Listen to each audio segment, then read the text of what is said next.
High buddies and வணக்கம் மக்களே. So இன்றைக்கி இந்த வீடியோவில் வந்து நம்ம ஏன்சியன் கிரீஸ் பழங்கால கிரீஸை பற்றி இன்ட்ரெஸ்டிங்கான ஃபேக்ட்ஸ் நான் டிஸ்கஸ் பண்ண போகிறோம். Let's begin.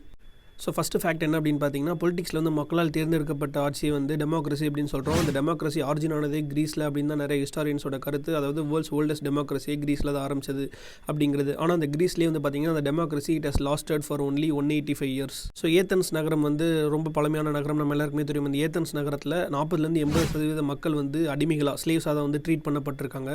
நம்பர் 3 ஃபேக்ட் என்ன அப்படின்னு பார்த்தோன்னா, ஏன்சியன் கிரீக்ஸ் வந்து பார்த்தீங்கன்னா அவங்க வந்து எக்ஸசைஸ் பண்ணுறப்போ நேக்கடாக நியூடாக தான் இருந்திருக்காங்க.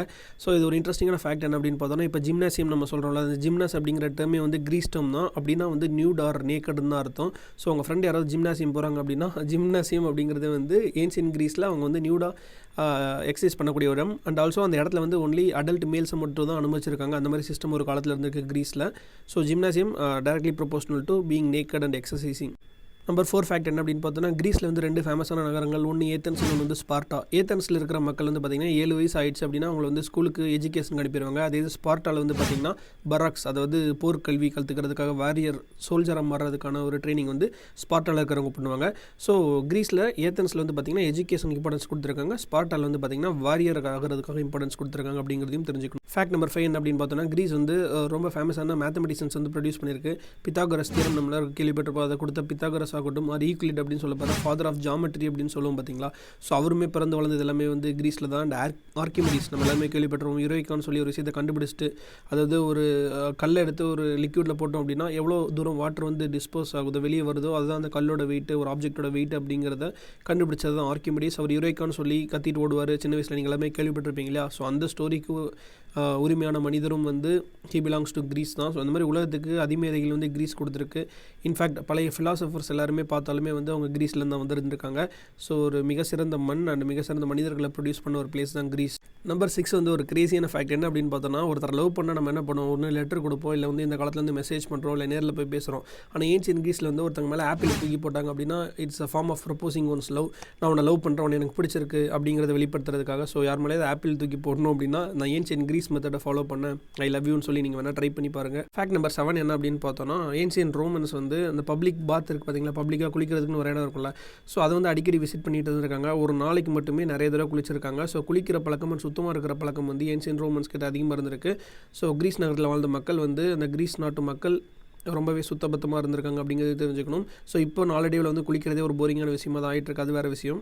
நெக்ஸ்ட் ஃபேக்ட் நம்பர் 8 என்ன அப்படின்னு பார்த்தோன்னா, ஏன்சியன் கிரீக்ஸ் வந்து அனிமல் ஸ்ட்ரக்சர்ஸில் வந்து ரொம்ப இன்ட்ரெஸ்ட் காட்டியிருந்திருக்காங்க. அதாவது அனிமல் பாடி ஃபிசியாலஜியில் ஸ்டடி பண்ணி, அதுவும் எப்போ அப்படின்னு பார்த்தோன்னா 500 BC, அதாவது கிறிஸ்து பிறப்பதற்கு 500 வருஷத்துக்கு முன்னாடியே வந்து அவங்க அனிமல் ஸ்டடி பண்ணி, அனிமல்ஸ் பாடி ஸ்ட்ரக்சரை டிஃபைன் பண்ணி, இதுதான் ஆர்ட்ரிஸ், இதுதான் வெயின்ஸ் அப்படின்னு சொல்லி கிளாஸிஃபை பண்ணி டீட்டெயிலாக டிஸ்கிரிப்ஷன் எழுதியிருக்காங்க.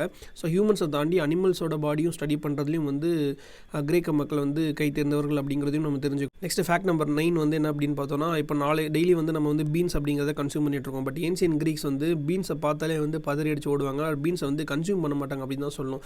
ஏன் அப்படின்னு பார்த்தா, அந்த பீன்ஸ் வந்து பார்த்திங்கன்னா இறந்தவங்களோட சோல் அதில் இருக்குது அப்படிங்கிற ஒரு நம்பிக்கை ஏன்சியன் கிரீஸில் வந்து இருந்திருக்கு. ஸோ அதனால் அவங்க வந்து பீன்ஸை வந்து கன்சியூம் பண்ணாமல், அதாவது சாப்பிடாமல் இருந்திருக்காங்க.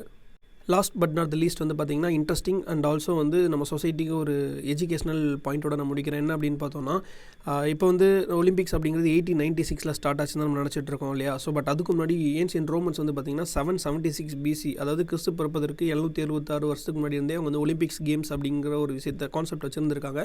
அதை ரிவைவ் பண்ணி தான் வந்து இப்போ வந்து 1896 லேட்டஸ்ட் ஸ்டேஜஸில் ஒலிம்பிக்ஸ் வந்துச்சு. பட் அந்த டைமில் ஒரு வேர்டான ஒரு ரூல் இருந்திருக்கு. என்ன அப்படின்னு பார்த்தோன்னா, married women were prohibited from வாட்சிங் ஒலிம்பிக் கேம்ஸ். அதாவது கல்யாணமான பெண்கள் வந்து இந்த ஒலிம்பிக் கேம்ஸ்க்கு வரக்கூடாது. அப்படி வந்தாங்க அப்படின்னா அவங்களை வந்து எக்ஸிக்யூட் பண்ணிடுவாங்க, மரண தண்டனை அப்படிங்கிறது. ஸோ அந்த காலத்தில் இந்த காலத்து வரைக்கும் பெண்கள் வந்து ஏதோ ஒரு வகையில் டிஸ்கிரிமினேட் பண்ணிட்டு, ஏதோ ஒரு ரூல் ஆர் லா கொண்டு வந்து டிஸ்கிரிமினேட் பண்ணிட்டு தான் இருந்திருக்காங்க. So let's give women the respect deserve அப்படிங்கிற ஒரு பாயிண்ட்டை வந்து நம்ம ஃபினிஷிங்கில் முடிச்சதை சொல்லணும்னு ஆசைப்பட்டேன். அண்ட் எஸ் மக்களே, I hope you guys like this informative content. இது மாதிரி வேறு பற்றியா நீங்கள் தெரிஞ்சுக்கணும் அப்படின்னு ஆசைப்பட்டீங்கன்னா வந்து கமெண்ட்ஸ் லீவ் பண்ணுங்கள். இந்த ஃபேக்ட்ஸில் உங்களுக்கு எது பிடிச்சிருக்கு ஆர் எது வந்து கொஞ்சம் வியர்டாக இருக்குது அப்படிங்கிறதையும் வந்து கமெண்ட்ஸ் லீவ் பண்ணுங்கள். we can discuss further in the comment section. See you guys in the next video. Until then, நன்றி, வணக்கம் மக்களே.